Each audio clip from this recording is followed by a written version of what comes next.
It's Wednesday at Knockhill Racing Circuit, and we have caught up with our first Superbike rider of the week. And Peter Hickman, welcome to Knockhill Racing Circuit. First of all, it's great to have you here. You're fresh back from a very, very successful Isle of Man TT. A couple of questions I want to ask you about the TT, then we'll look at Knockhill Racing Circuit. But when you went to the TT after a Northwest 200, did you think you had a pretty good chance this year of getting on the podium with the unfortunate accident to John McGuinness and Hutchie changing tyres? He might not be up to speed, and Michael Dunlop on a new bike. Did you think, I'm going to get in the podium this year, it's going to go well?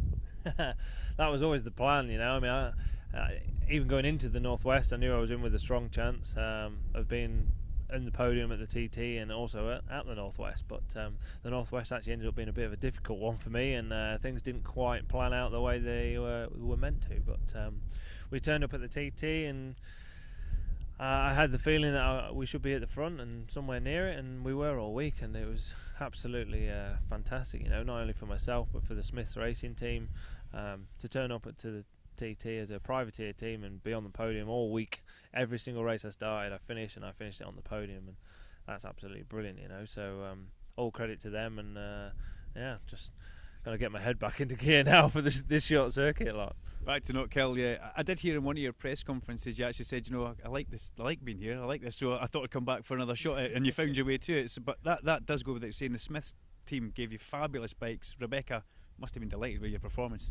Yeah, absolutely. The bikes, we struggled at the Northwest a lot, and the team went back to the drawing board and did lots and lots of work, and actually BMW back in Germany as well helped out a lot. We were trying to get the electronics how I wanted them, and it's a difficult thing to do, and we were running some new kit that they've not run a lot either, and it makes things a lot harder, but we got there in the end, and the bikes were actually, they never really missed a beat, and that's a real hard thing to do at the TT, to do all them laps and not really have any problems. That doesn't happen very often, so it just shows just how good a team the Smiths Racing team are.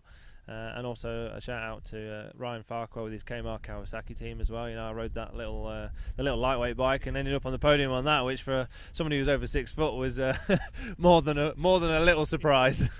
Yeah, you've got a big fan base in Scotland. I know one of our local riders, Rod and Tracy up north, absolutely adore you, but you have got a good fan base. They're going to be coming down to see you, but can you bring over a couple of your lovely replicas and tell us a little bit about what we've got here, because we're privileged that you've got enough of these in your motorhome, but you brought a couple out to show us.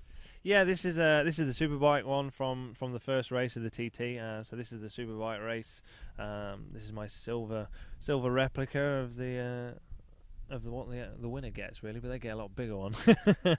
So this has just got it's got the time for the race, which was 1 hour and 46 minutes and 3.5 seconds, and the actual average for the entire race wasn't the fastest of races, to be fair, but the actual entire race, including the pit stops, was 128.068 mile per hour average. So, and we've got the Superbike one there, and I noticed that the speed's a little bit different. The super stock one, which we're seeing here, actually a faster overall speed. Yeah, slightly faster speed on the stocker, and that's basically because you learn more as the week goes on. This year's TT was hard with the weather that we had, so we had a lack of practice, really. So each race you learnt more, you did more laps, and you understood a bit more. So yeah, I think the average 128 point. Yeah, nearly 128.7 there, so nearly a mile an hour faster for the race average on the super stock, even though the stock is slower. It's crazy speeds, it really is. It's great to have you back. It's congratulations on a very successful TT, but let's look at Knockhill Racing Circuit, because you're going from the fast speeds of Isle of Man TT, you come back to a little short, tight, twisty circuit, which, as you said earlier on, you've got to get your elbows out. It's very frantic here. Can some of the success that Smiths had at the Isle of Man, can it be transferred over to the mainland?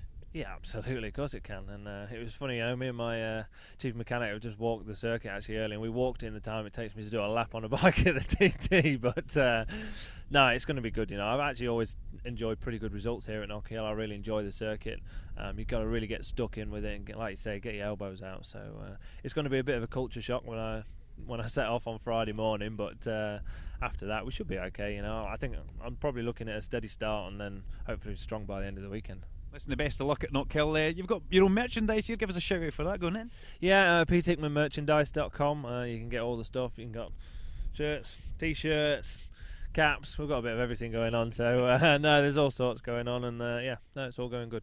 Good stuff. 16th, 17th, 18th of June. Come along, support Peter Hickman. Get your tickets at knockhill.com, or give the girls an office a phone on 01383 72 337 until Saturday and Sunday, or even Friday for Peter. Best of luck, mate. Thank you very much. Cheers. Clang.